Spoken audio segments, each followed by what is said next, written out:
Good afternoon, everybody. Thanks for coming to the start of our security track. My name is Mark David McLaughlin. I'm responsible for our security architecture and engineering program at InterSystems, and I'm glad that you all are here today to talk to us about security. So I'd like to kind of kick things off, spend a few minutes kind of talking about the community, who we have here in the room, as well as at the conference, the current threats that face us, as well as talk about a way to conceptualize those, the attack framework, and then kind of give a little bit of insight into what current trends are and what we can expect in the next 1 to 3 years, and then how we kind of put together the security track to get forward thinking on how to address those threats. So I didn't really put percentages here. I did look a few minutes ago and the percentages are about the same. Primarily, we have 177 people who registered throughout different sessions in the security track. Most people are in healthcare or healthcare technology, along with integrators, primarily healthcare integrators. And then we do have some financial services and IT organizations. And then I liberally grouped energy and utilities and transportation and logistics together in what I called supply chain. But really, what are the threats which face these three verticals? I'd like to first focus on the healthcare, since that's primarily of interest to most people in the audience. What we see is the average cost for an incident in the healthcare industry is about $9.8 million, which is much more expensive than the other industries. PHI is actually more valuable in the black market than financial information. So it's very lucrative for cyber attackers, cyber criminals to attack healthcare. What we also see is, compared to the other two verticals, the volume of organizations that have reported an incident in healthcare is actually smaller. But the number of people that were actually affected, you'll see is quite much more significant, almost 10 times for financial. Financial institutions, we do have a higher volume of institutions which have reported a security breach, affecting roughly 10% of that, 20 million, probably due to the interconnected nature of healthcare. Financial institutions still run pretty much independently, and they, besides the credit reporting bureaus, there's not a single, unified healthcare or financial record. Average cost is still pretty significant. And then the supply chain is actually in between as far as the number of people affected. So much more interconnected, but the average cost to repair is smaller. Again, largely due to the complexity of the systems. It's not as complex as we have in our healthcare network. So looking at these, even though we have three very different verticals and different impact, the root cause of each one of these is, each of the verticals is very similar. So I kind of looked at why do we have all these security incidents, and unfortunately they haven't changed in the last 20 years. Number one is still weak authentication. Systems that have usernames and passwords with long-lived credentials. So we'll see things, single-factor authentication, no MFA, weak passwords, as well as lack of auditing to actually detect that. So of course, same guidance we all know. What do? We enforce MFA for all users, eliminate passwords for service principals. We call these system accounts a lot of times. We still see those used quite commonly, and very easy for attack vector for malicious actors. And then, we don't have any real monitoring, good monitoring for brute forcing still, and regular audits. I did put some examples of different incidents that were the root cause was weak authentication. However, this isn't, I just picked these because they're well publicized and easy to look at and understand. And these are also large organizations that we expect to have very rigorous security programs. So Not to pick on anyone, I could have picked any of the other 9,988 institutions up there, right? So, third-party supply chain vulnerabilities. Again, this is both the interconnected nature of the partners that we work with, as well as software supply chain. We see vendors actually having excessive access to networks. We see poor risk management processes to manage those vendors, as well as incident response plans, which are developed in isolation and not in coordination with the vendors. So what do we do? Formalize that. InterSystems, we have a very formal third-party risk management process that we look at all the vendors every year. We do make sure that we're giving them least access. A lot of times, why are they sending telemetry data? Why do they need to access, have root access on systems, things like that. Continuously monitoring of those systems, isolating them, and making sure that you have incident response plans.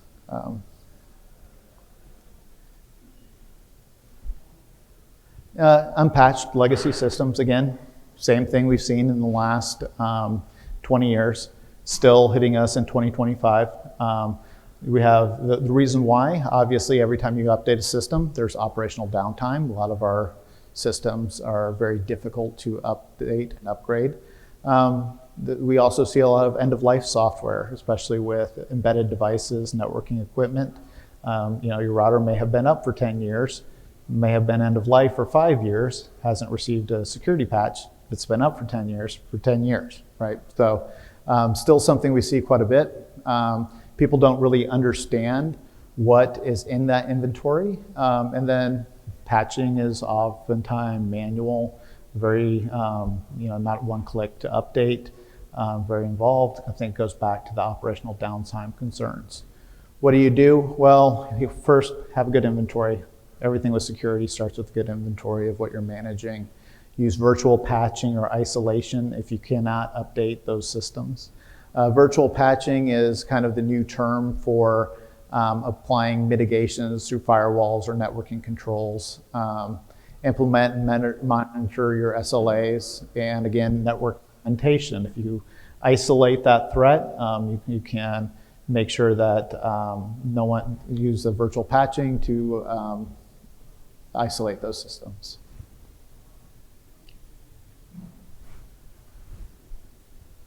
Okay, and finally, the fourth category of things that we're seeing today is OT systems and IoT vulnerabilities.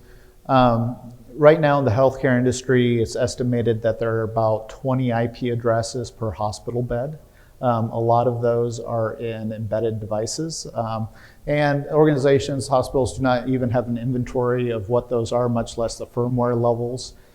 They've been purchased at different times. They don't know the firmware levels. There's no Nmap for OT devices to go out and discover that. So some of those may be exposed to the internet through 5G networks. And maybe there's default credentials or insecure device credentials on those. Also the OT, IoT environment, we don't have good monitoring like we do IDS for general compute devices. So the best practices, segment your IT and OT networks. You'll hear that a lot. Disable remote access. There are a couple companies that have specialized OT IDSs. Vendors will have secure by design, as well as having a comprehensive device or inventory, again. So now that we know kind of the state, how can we start to conceptualize all the different aspects of an attack? So MITRE is an organization which has this attack framework, and this is probably one of the most widely adopted today. And what it does is it's very similar to the cyber kill chain. It maps the different techniques that a malicious actor will use from initial access. So that may be something such as a phishing attack, to how that's actually executed. So maybe it's a Visual Basic script that gets sent through that attachment, all the way down to finding other devices, lateral movement, command and control of those systems, exfiltrating data, and then actually executing ransomware or whatever the ultimate impact is. Later today, Andy Trainer will come out and talk about similar things from Pure Storage. He's a field CTO of Pure Storage. He'll get into these different techniques in his session. This is what it looks like. Obviously, it's very an eye chart here. But the key thing here is each one of these gray hamburger bars actually goes down into more detail. So I took a recent attack and I kind of mapped it through. And this is very similar attack pattern that we'll see this is a phishing attack through an attachment all the way to ransomware. But rather than focus on the details here, when we actually click on it in the MITRE website, it will give us details, examples, but more importantly, mitigation techniques. So if we look and we want to see remote system discovery, how they're actually discovering remote systems and how to prevent that, you can go in and there's probably about a dozen to 24 best practices for each one of those. So it's kind of left for homework, but just know that these frameworks are out there and that they do exist. So where do we actually see things going? Threats on the horizon. I think everyone's aware of ransomware, and the double extortion has become very common. And the double extortion is where the ransomware actor will encrypt your data and then demand a ransom for the decryption key, as well as extort you to pay another ransom to prevent, or else they will publish the data on the dark web, right? So it's okay, we'll give you back your data, pay us, and then if you don't pay us again, we're going to release all the data. So what we'll see is what they call triple extortion. The actual people that are represented in that data, whether that's an organization or individuals, threat actors will start trying to extort those individuals. So I now have all your personal information. I got that from company X, pay me or I'll release it. And then agentic AI will speed up the ransomware, the techniques. And we're starting to see collaboration between nation-state actors and criminal ransomware gangs. So nation-state actors are resource constrained, just like everyone else. So they don't necessarily have the resources to fully execute a disruptive attack. So what they'll do is they'll get the initial access, they're passing the credentials and access off to ransomware gangs and then allowing them to encrypt the data, cause the damage, and gives them plausible deniability as well as they don't have to spend the resources doing it. We're going to see an increase in third-party and supply chain attacks. Business associates, we've seen almost threefold increase in attacks against a business associate in the healthcare industry to target their the primary organization. We're going to see much more sophisticated, and right now attacks are very opportunistic. So we're going to see much more targeted attacks against organizations, primarily through third-party suppliers. Open source components are a key aspect to, people introduce malware in a third-party component, wait till it gets adopted by the community, and then exploit it. IoT and medical devices, we're starting to see a shift in, instead of just ransomware and data exfiltration, but actually cyber-induced harm. And this is really with embedded devices, kind of a threat there. Shift from that confidentiality towards integrity and safety of those. We're also starting to see blended attacks with geopolitical conflicts. What I mean by that is with such as the conflict in Ukraine and Iran, the supply chain energy systems are attacked first with cyber, and then comes the kinetic attacks. We're going to see a lot more of those in the coming days also. AI, can't have a presentation that doesn't talk about AI somewhere, right? I think we've heard about it in the keynotes, last year's keynotes. But really we're seeing deep fakes and convincing social engineering at scale. And we're going to see a lot more mass personalization of those. We're just as agentic AI is helping us code and coding assistance and find software defects. We're starting to see malware getting generated, both detecting the vulnerabilities and then ways to exploit it. But the last two are kind of interesting. AI accelerated dictionary attacks. What this is I know Andreas is from Germany. I know he lives in Boston, and I know he works at InterSystems. So LLMs can go out and do set up a profile for Andreas. And then they can say, okay, what types of passwords is Andreas going to pick? You know, I think I love Mark David 123 is his current password, but they'll go through and figure that out, and much more targeted dictionary attacks. But GPUs are much more efficient at password cracking than CPUs. So with the latest techniques, we're seeing that password cracking is about 1.8 billion times more efficient now than it was 2 years ago. So really this is the start of the death of the password. You may have seen that Microsoft recently has published that they are no longer going to support passwords and require everyone to have password tokens or password keys, probably a smart device, to start accessing sensitive systems as well as your laptops. So we're going to see hardware tokens really being adopted more in the next year or two. And finally, quantum. John Suho's presentation is going to go a little bit into the public key cryptography.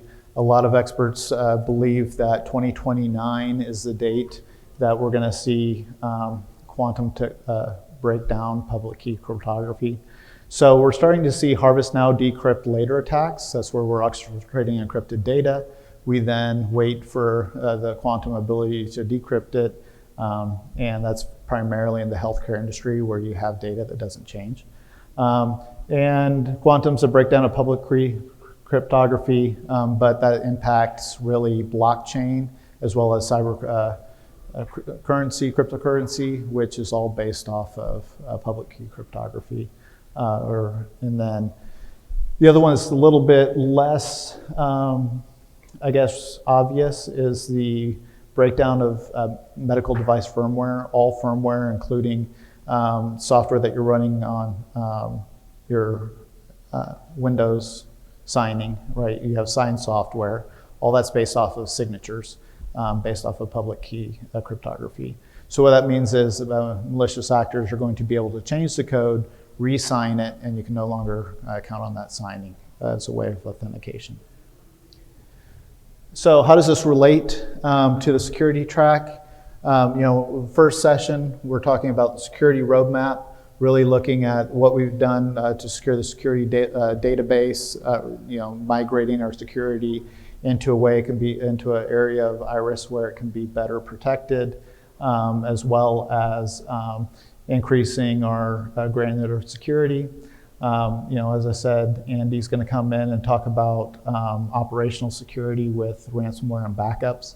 That's going to be very interactive, so hopefully you'll come with your questions there. He is the field CTO at Pure Storage, as well as he managed the IT organization at PwC, so he's very knowledgeable. John Suho is going to talk about how to secure TLS, use TLS within the data platform. We have Edward talking about security in the cloud. He comes from our cloud delivery team. Really a lot of experience in taking IRIS and making sure that it's running securely. And then finally, Ken is going to talk about our incident response and security frameworks and some more cybersecurity operations. So with that, I think we're pretty much out of time. But is there anything I missed, or any questions or comments or thoughts from the audience?